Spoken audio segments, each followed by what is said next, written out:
Reflet d'Afrique Télévision, le Flash Info, the Breaking News.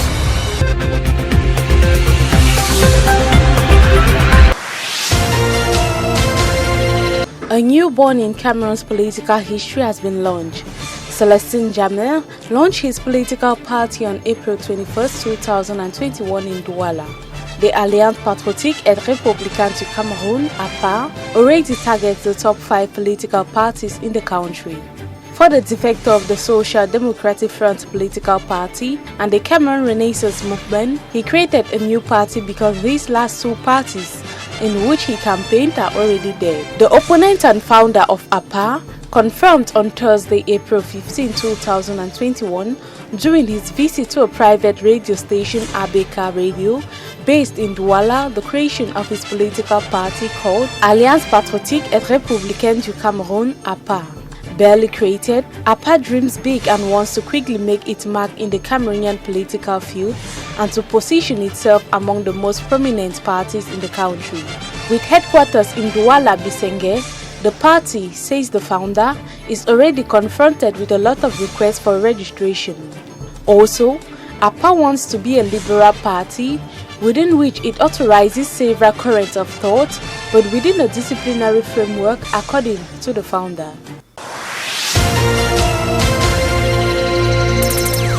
It is with confidence and assurance that Cameroon's first Prime Minister and Head of Government, Chief Dr. Joseph Dion Ngouté, took his first dose of anti-COVID-19 vaccine on April 21, 2021 at the Star Buildings in Yaoundé Central Region. For the occasion, he was accompanied by several members of the government such as Grigor Owona, Minister of Labour and Social Security, Joseph Betty Asomo, the Minister Delegate to the Presidency in charge of Defense, Joseph Lee, Minister of Civil Service and Administrative Reform, and Marie-Thérèse Abena Ondoa, the Minister for the Promotion of Women and the Family.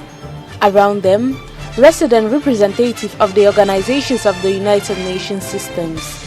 Together, voluntarily submitted to this vaccination exercise in the auditorium of the Prime Minister's services. The objective of the exercise is to set an example in order to encourage people to do the same. The personalities present had a choice between the series of 3 different vaccines, Sinopharm, AstraZeneca, and Sputnik 5 vaccines available in Cameroon as part of the government response strategy against the COVID-19 pandemic. After receiving the first doses, the Prime Minister, members of the government and other personalities present at the Star Building made an appointment for the second doses in the next 3 months for those who choose the AstraZeneca vaccine and 21 days for those who choose Sinopharm or the Sputnik.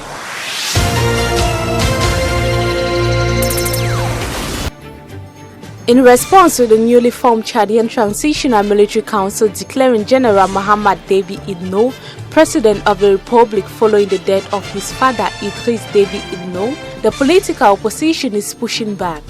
Mohamed Bishara, a spokesman for the main opposition parties, declared, "We, the opposition political parties, called on the Chadian population not to obey the illegal, illegitimate and irregular decisions taken by the Transitional Military Council, the TMC, including the Transitional Charter, curfew and border closures, etc., and to remain vigilant against any form of seizure of power or its confiscation by force."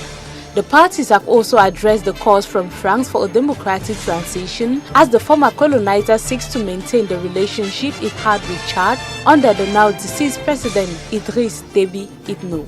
Chad could be on the verge of a political crisis as political tension continues to mount, potentially leaving the Sahel region vulnerable to the ongoing jihadist insurgency as the country's army has been a notable anti-terrorist force.